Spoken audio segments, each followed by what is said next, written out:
ici dans le cadre de cette étude-là dont vous parlez, qui a été commanditée par la mairie de Ziguinchor en partenariat avec la ville d'Évreux et qui a sollicité le pôle recherche de l'association Futur au Présent pour mener cette étude sur les besoins de la jeunesse de Ziguinchor, qui rentre dans le cadre de l'élaboration d'un plan stratégique de la politique de la jeunesse portée par la mairie de Ziguinchor. Pour revenir concrètement sur l'étude, ça concerne les jeunes âgés de 15 à 30 ans au niveau de Ziguinchor et également on a eu à interroger des acteurs locaux qui interviennent également dans le domaine du social.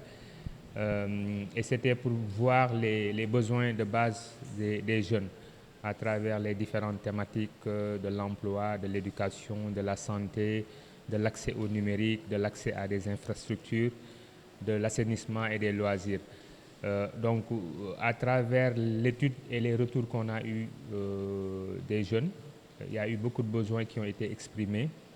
Et aujourd'hui, pour nous, c'était l'occasion de discuter et d'échanger sur ces besoins-là avec l'ensemble des acteurs de la commune, que ce soit des acteurs de la municipalité comme des acteurs de la gouvernance territoriale. Bon, l'urgence, il y en a beaucoup, notamment sur les questions d'éducation, parce que c'est un problème qui est plus même au niveau national. Hein. Il y a beaucoup de jeunes qui sont des décrochés, où il y a beaucoup de jeunes également qui ont des difficultés d'orientation par rapport à leur parcours scolaire, universitaire, jusqu'à l'emploi.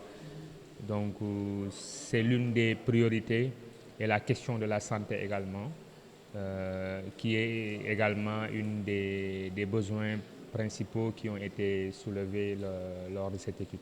Bon, là, on est déjà sur une restitution provisoire.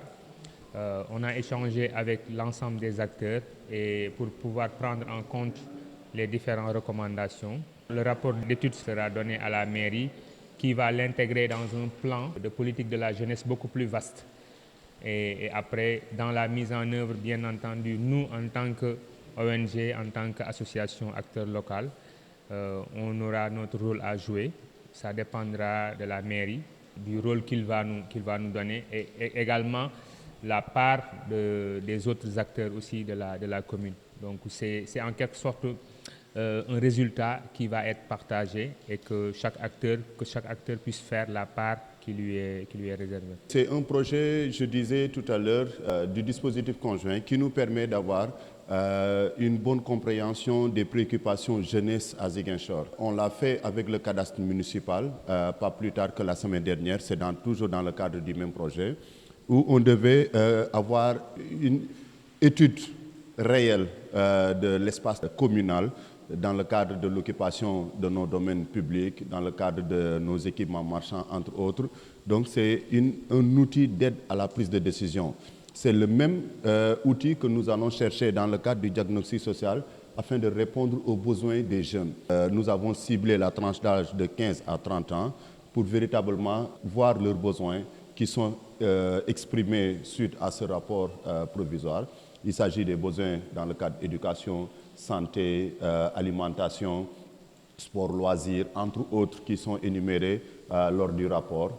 Je disais tout à l'heure, c'est un rapport provisoire. On va faire le rapport définitif sur la base des recommandations que les services techniques, les services déconcentrés de l'État nous ont permis véritablement de corriger ce pré-rapport et véritablement lundi on va aller vers une restitution finale.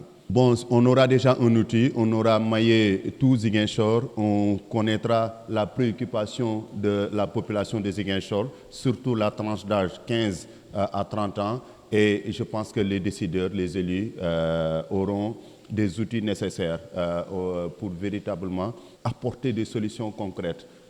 Parce que l'épanouissement de la population de Ziguinchor incombe à la mairie.